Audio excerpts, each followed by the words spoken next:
వీడొస్తే మండపంలోని మీ బ్రతుకులు బయటపడతాయనుకున్నారా? వీణ్ణి ఆపి మీరు వంతులేసుకుని ఒక్కళ్ళ తర్వాత ఒకళ్ళు వెళ్ళొచ్చారు. వెళ్ళేటప్పుడు ఆయన ముందు, వచ్చేటప్పుడు మీరు ముందు. పైగా మావయ్య గారితో సీతారామరాముల పెళ్లి జరిగిందని సంతోషంగా చెప్తున్నారు.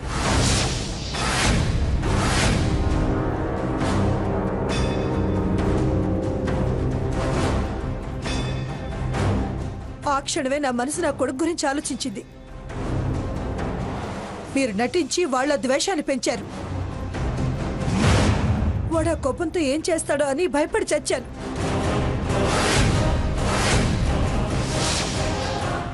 ఇలా వెనకాల వంతులేసుకుని రమ్మని చెప్పొచ్చారా? చాలా ఎక్కువ మాట్లాడుతున్నావు లక్ష్మి. నిజాలు తెలుసుకోకుండా నోటికొచ్చినట్టు వాగుతున్నావు.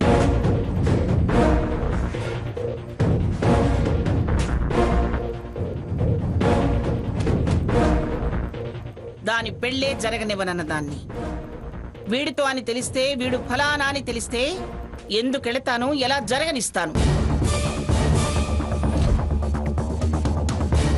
నేను దాచానని నువ్వు అనుకునేది అబద్ధం. వాళ్ళు నాకు ఏ విషయమూ తెలియనివ్వకుండా దాచింది నిజం. వీళ్ళు గుమ్మంలోకి వచ్చేదాకా వీళ్ళిక్కడికి వస్తారని, వచ్చే ధైర్యం చేస్తారని నేను ఊహించలేదు. నేను రావాలనుకోలేదు.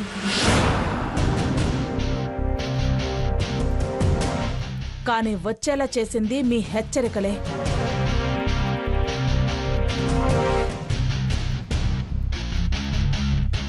ఎక్కడో దూరంగా నా బతుకు నేను బతుకుతున్న దాన్ని పనిమాల రెచ్చగొట్టారు.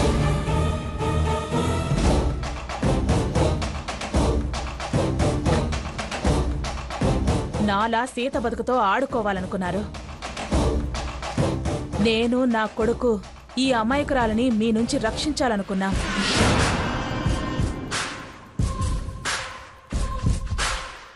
కానీ అప్పటికే సీతను మీ అమ్మాయి అనిపించుకున్నారని మా మానాన మేం బతుకుతుంటే తన ఆత్మాభిమానం మీద దెబ్బ కొట్టారు.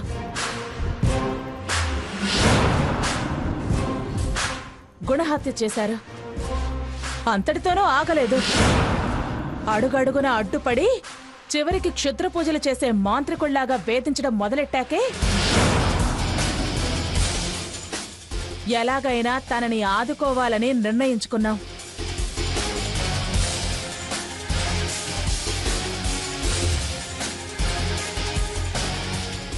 గంట క్రితం కూడా మంటపానికొచ్చి పెళ్లాపి సీత బ్రతుకుని నాశనం చేయాలనుకున్నారు.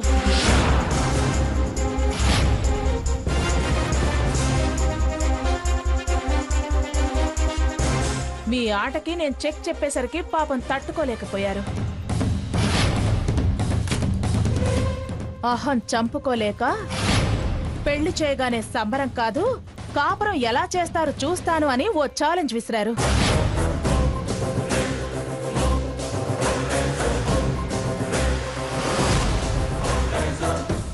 అదే అదే ఆ మాటే నన్ను నా కొడుకు భవిష్యత్తు గురించి ఆలోచించేలా చేసింది. అందుకే మీ దగ్గరికి తీసుకురావాల్సి వచ్చింది.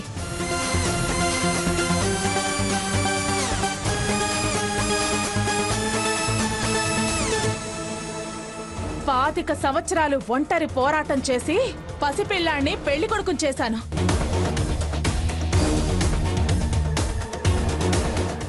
ఏనాడు దేహి అని మిమ్మల్ని అడగలేదు, మీ గుమ్మ ముందు నిలబడలేదు. వీడికి నిజాన్ని చెప్పాను కానీ వాడా నిజాన్ని ప్రపంచానికి చెప్పలేక, ఊహ వచ్చిన దగ్గర నుంచి నాన్నెవరో చెప్పుకోలేక మానసిక క్షోభ అనుభవించాడు.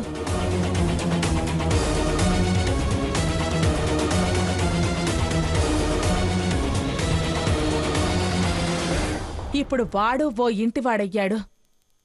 రేపు వాడి పిల్లలు అనామకుల్లా బతకటం నాకిష్టం లేదు. నేనెంతకాలం వాడికి తోడుంటానో నాకే తెలీదు.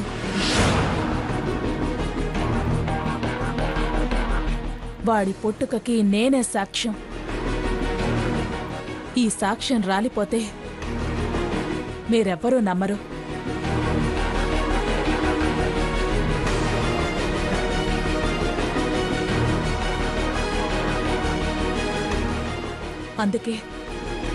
అందుకే మీ సొత్తు మీకు అప్పగించి వెళదామని మాత్రమే వచ్చాను.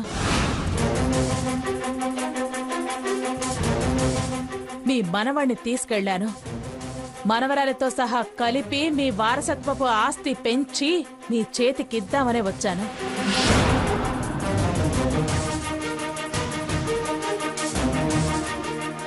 ఈ ఇంటి వారసుడు పెళ్లి చేసుకుని అద్దెంట్లో గృహప్రవేశం చేయడం ఏమిటని ఇక్కడికి తీసుకొచ్చాను.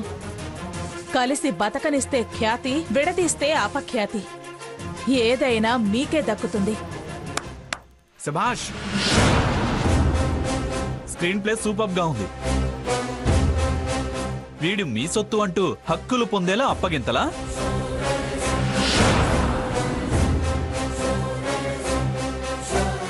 హక్కుల దాకా వెళ్తావేంట్రా పిచ్చోడా? అసలు లోపలికొచ్చే అర్హత ఉంటేగా.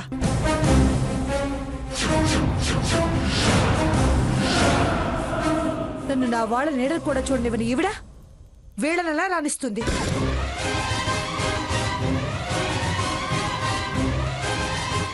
అదే జరిగితే నేను చూస్తూ ఎందుకుంటాను? హక్కులు అధికారాలు ఎవరు పంచుకున్నా నేను సహించను. అది నీ విషయంలో కానీ నా విషయంలో కానీ. ఏమండి, చచ్చా, అలా పిలవాలంటేనే అసహ్యం వేస్తుంది. ఈ నెల తర్వాత నాకింత అన్యాయం చేయడానికి మీకు మనసులో వచ్చిందండి. వస్తుందమ్మా, ఎందుకు రాదు? తల్లిగారి ఆశీర్వచనం కదా, రక్తి కట్టించే నాటకంలో ముఖ్య పాత్ర కదా. Saket, no no more right to call me like so.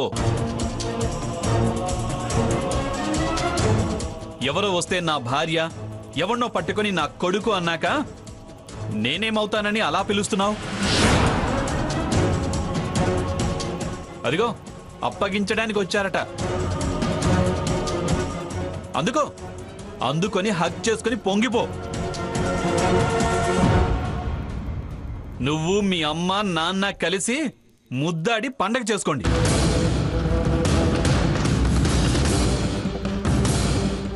ఉనికి కావాలట, గుర్తింపు కావాలట. నెత్తినెత్తుకొని వీళ్ళని ఊరేగించి గుర్తింపు ఇవ్వండి. కమాన్, ప్రొసీడ్. సాకేత్, అదే చెయ్యాలనుకుంటే ఇంతకాలం ఆగేదాన్ని కాదు, ఎప్పుడో చేసేదాన్ని. అలాగా అత్తయ్య గారు? ఆగేదాన్ని కాదు, వాగేదాన్ని కాదు అని తీరిగ్గా ఉంటున్నారు. ఇప్పుడు మీరు ఏం చేస్తారో చెప్పండి. ఖ్యాతి మీదేనట, అపఖ్యాతి మీదేనట. వాళ్ళని రమ్మంటారా, లేక మీ మనవణ్ణి సమర్థిస్తూ వెనక్కి తిరిగి వెళ్ళమంటారా?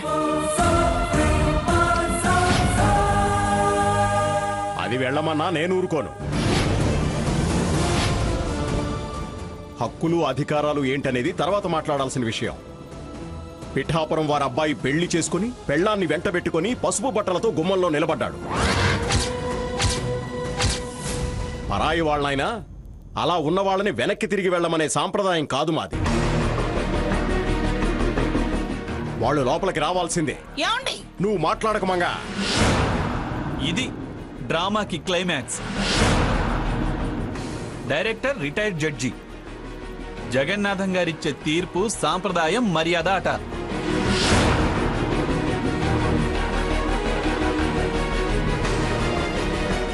వారు పెళ్లి చేసుకుని వచ్చారట, వీరు హారతులిచ్చి ఆహ్వానిస్తారట. అర్థమైందా అమ్మా?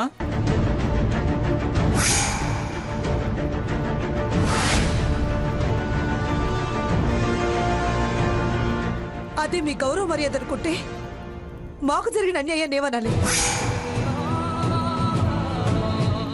ఇంతకాలం మౌనంగా భరించిన కష్టానికి ఇదేనా మీరిచ్చే తీర్పు?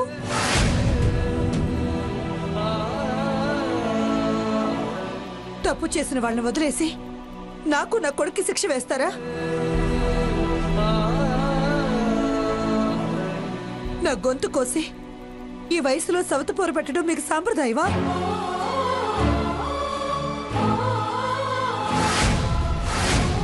ఇప్పుడు గుర్తొచ్చాయా మీకు బంధాలు అనుబంధాలు? మరి మేం పెంచుకున్న వాటిని ఏం చేస్తారు? తుంచేస్తారా? అదే మీ సాంప్రదాయమేనా? ఇలా ఆడకు మగకు అన్యాయం చేయటమే మీ వంశాచారమా?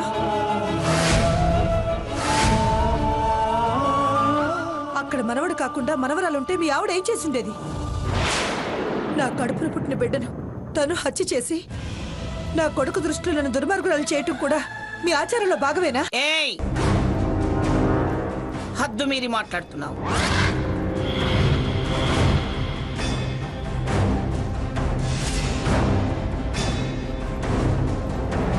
అక్కడెవరున్నా నా మాట ఒక్కటే. నేనేం వాళ్ళకి హారతిచ్చి రమ్మని ఆహ్వానించలేదు.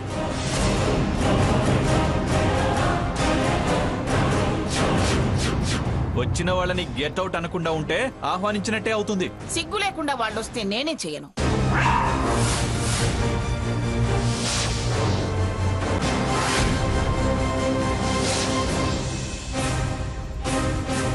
అయితే తన్ని తరిమే అవతలికి.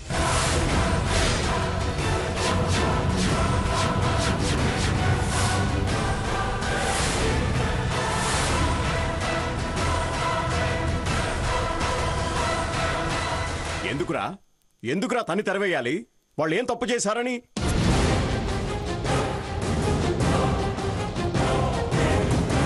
వాళ్ళని బయటికి వెళ్ళమనే అధికారం ఎవ్వరికీ లేదు. ఈ ఇంటి పెద్దగా నేను చెప్తున్నాను. అబ్బా, నీ పెద్దరికం నీకు ఇప్పుడు తెలిసిందా? రేయ్, నువ్వేం తెప్పిపడాల్సిన అవసరం లేదు. అయిన దానికి కాని దానికి నీలాగా మీ గ్రానీలాగా నాలికి జాడించడమే పెద్దతనం కాదు. అవసరమైనప్పుడే పెద్దవాళ్ళు జోక్యం చేసుకుంటారు. ఇప్పుడు మీరు జోక్యం చేసుకుని చెప్పే ముగింపేంటి? ఈ పరిస్థితుల్లో నేను ఇందాకన్నదే ఫైనల్.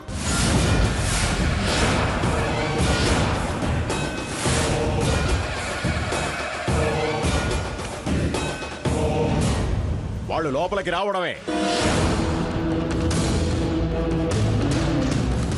ఆ ముగింపే మీరు ఇవ్వదలుచుకుంటే కథ మళ్ళీ మొదటికొస్తుంది. మొదటికొస్తే నష్టపోయేది నువ్వే. ఏంటి మావయ్య మీరనేది? చూడు లక్ష్మి, ఇంట్లో మాట్లాడుకోవాల్సిన విషయాలు వీధిలో మాట్లాడుకోకూడదు. ముందు అందరూ ఇంట్లోకి పదండి. నో, ఇంత దూరం వచ్చాక ఇల్లు లేదు, వీధి లేదు. ఈ విషయం ఇప్పుడే ఇక్కడే తేలాలి. ఏంట్రా తేలాల్సింది? వీళ్ళెవరు, మేమెవరు?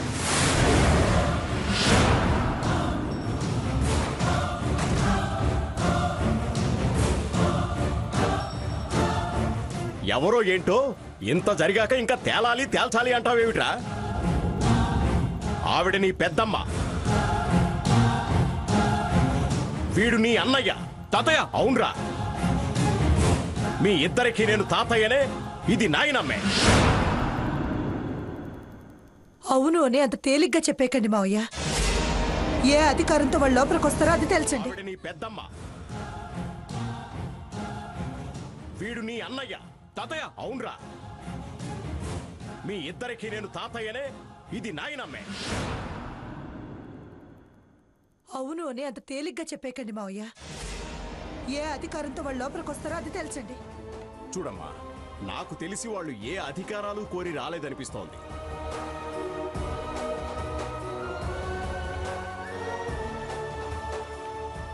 హక్కులు అధికారాలు కోరుకునే వాళ్ళైతే ఇవాళ ఇలా వచ్చే అవకాశం వాళ్ళకు ఉండేది కాదు. శారద గురించి నాకు బాగా తెలుసు. వాళ్ళ మనసులో ఏముందో, మీ అభిప్రాయం ఏమిటో నాకు అనవసరం. నాకు స్పష్టంగా విషయం తెలియాలి.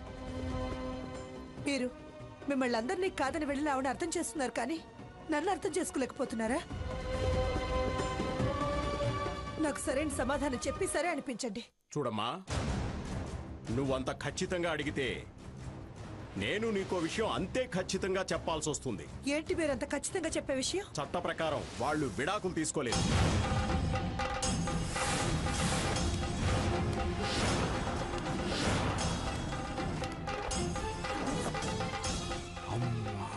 అంటే వాళ్ళకి హక్కులున్నాయనగా అర్థం?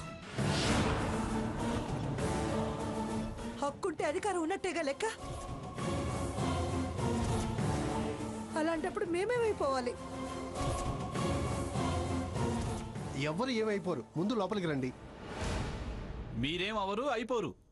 హాయిగా ఆవిడ మా ఆవిడే, ఆయన మావారే అనిపించుకుంటూ శోభన్ బాబులా జగపతి బాబులా వేషం వేద్దాం అనుకుంటున్నావా?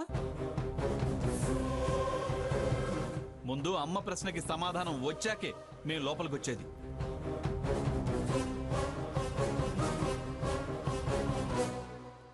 అత్తయ్య గారు, వద్దు అంటున్నా మమ్మల్ని ఇక్కడికి తీసుకొచ్చారు. ఇదంతా మనకు అవసరమా?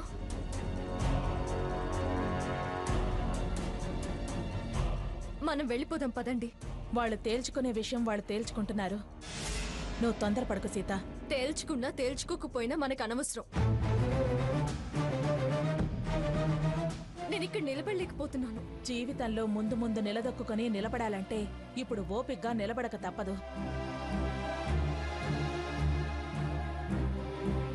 వాళ్ళ పోరు మన స్థానాన్ని నిర్ణయిస్తుంది.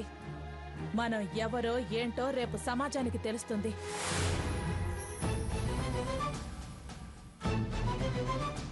నేనేం స్వార్థంతో ఇక్కడికి రాలేదు.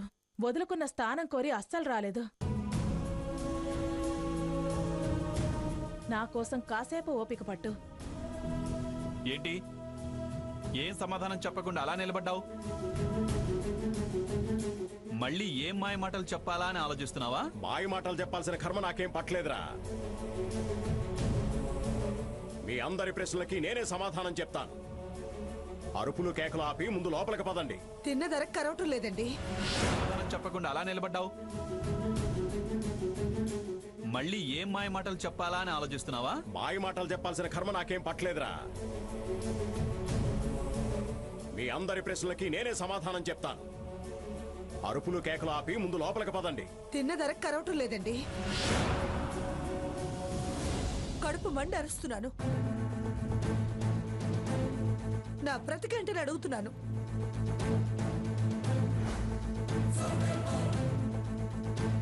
చెయ్యాల్సిందంతా చేసి అమాయకంగా దిక్కును చూస్తున్నారా?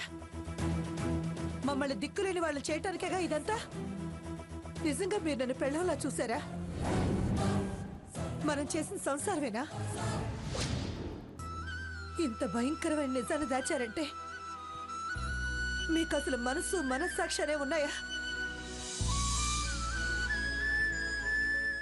ఈ క్షణం కూడా వాళ్ళని లోపలికి పదండి అంటున్నారంటే నేనేంటి, నా స్థానం ఏంటి?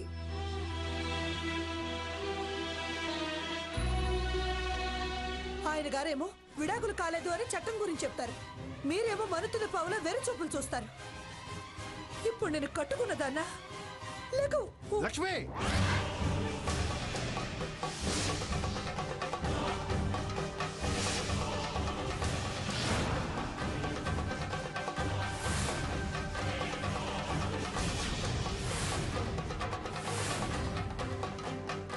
ఆ పిలుపు అలా పిలిచే అధికారం మీకు కావాలంటే నేను నా కొడుకు ముఖ్యమో,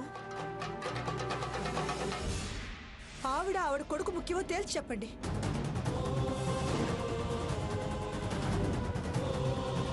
మా బ్రతుకు ఏం గ్యారంటీ ఇస్తారో తేల్చి చెప్పాల్సిందే. లక్ష్మి, నీ బతుకు గురించి నువ్వు అంత బెంబేలు పడాల్సిన అవసరం ఏమీ లేదు. నేను గ్యారంటీ ఇస్తున్నాను, నీకే విధంగా ఏ అన్యాయం జరగనివ్వను.